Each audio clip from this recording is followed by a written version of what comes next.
पिछले लगभग 40 दिन से भारत और चीन के सैनिकों के बीच लद्दाख इलाके में विवाद है और 16 जून को भारत सरकार ने खबर दी कि बीती रात दोनों देशों के सैनिकों के बीच जोरदार संघर्ष हुआ।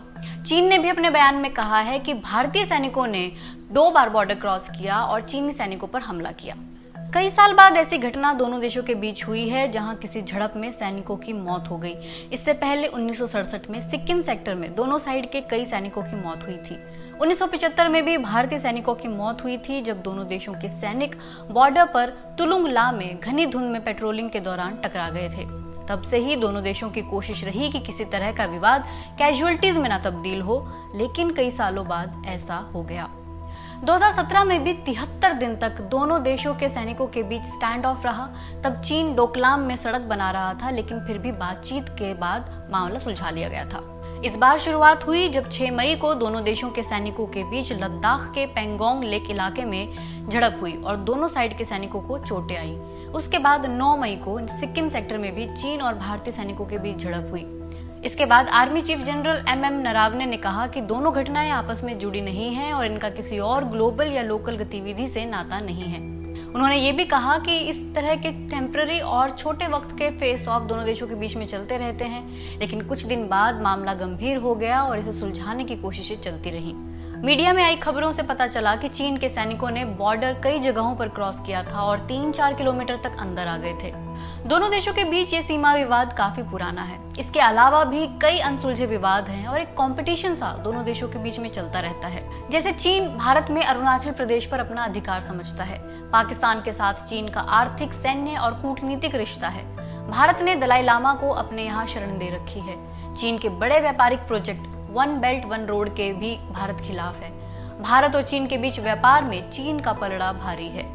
लेकिन इस बार क्या हुआ कि दोनों देश एक बार फिर आमने सामने खड़े हो गए। इस बार वो इलाका चर्चा में है जहां 1962 में भारत और चीन के बीच जंग हो चुकी है। रक्षा मामलों के एक्सपर्ट्स कुछ खास वजहों पर बात करते हैं, जैसे सड़क निर्माण। एक्सपर्ट अजय शुक्ला बताते हैं कि गलवान घाटी अब एक हॉटस्पॉट बन चुकी है क्योंकि यहीं पर वास्तविक नियंत्रण रेखा है, जिसके पास भारत ने शियोक नदी से दौलत बेग ओल्डी तक एक सड़क का निर्माण कर लिया है। पूरे लद्दाख के LAC इलाके में ये सबसे दुर्गम इलाका है। लगभग सभी जानकार इस बात से सहमत दिखते हैं कि चीन के बॉर्डर इलाकों में निर्माण और रखरखाव हमेशा से बेहतर रहा है। सीमावर्ती इलाकों की मूलभूत सुविधाओं में भी चीन भारत से कहीं आगे रहा है। लेकिन अब भारतीय सीमा पर भी विकास हो रहा है। पुल और हवाई पट्टियों का निर्माण हो रहा है, जिसकी वजह से चीन की गतिविधियां भी बढ़ रही हैं। जब भारत ने जम्मू कश्मीर का विशेष दर्जा खत्म किया तो उसने 2 केंद्र शासित प्रदेशों के नक्शे जारी किए। इसमें चीन खुश नहीं था क्योंकि भारत ने अपने नक्शे में अक्साई चिन्ह को भी दिखा दिया था।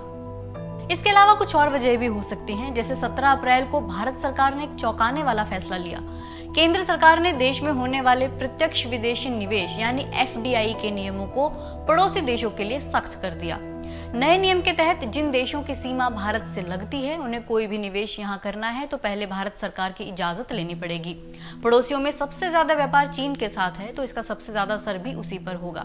इस फैसले की प्रमुख वजहों में से एक थी चीन के central bank People's Bank of China का भारत के सबसे बड़े निजी बैंक HDFC के 1.75 करोड़ शेयरों की खरीद।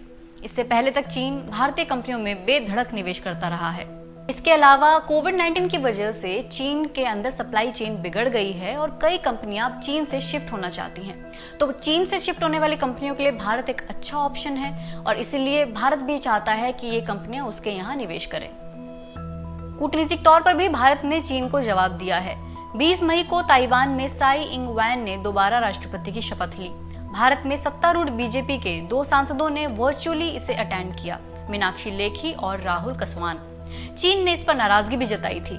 2016 में भी जब पहली बार साई इंग वैन राष्ट्रपति बनी थी तब भी सरकार ने सांसदों को वहां भेजने का फैसला किया था, हालांकि वो दौरा रद्द हो गया था।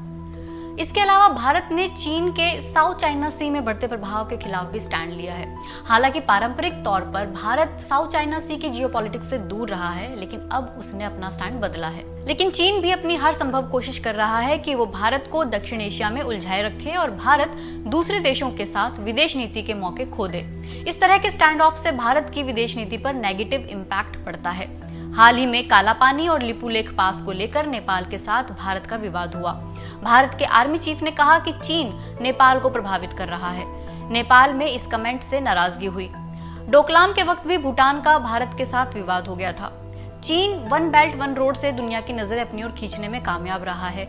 इसके एशियन इंफ्रास्ट्रक्चर इन्वेस्टमेंट बैंक ने कई देशों को अपने साथ मिला लिया है।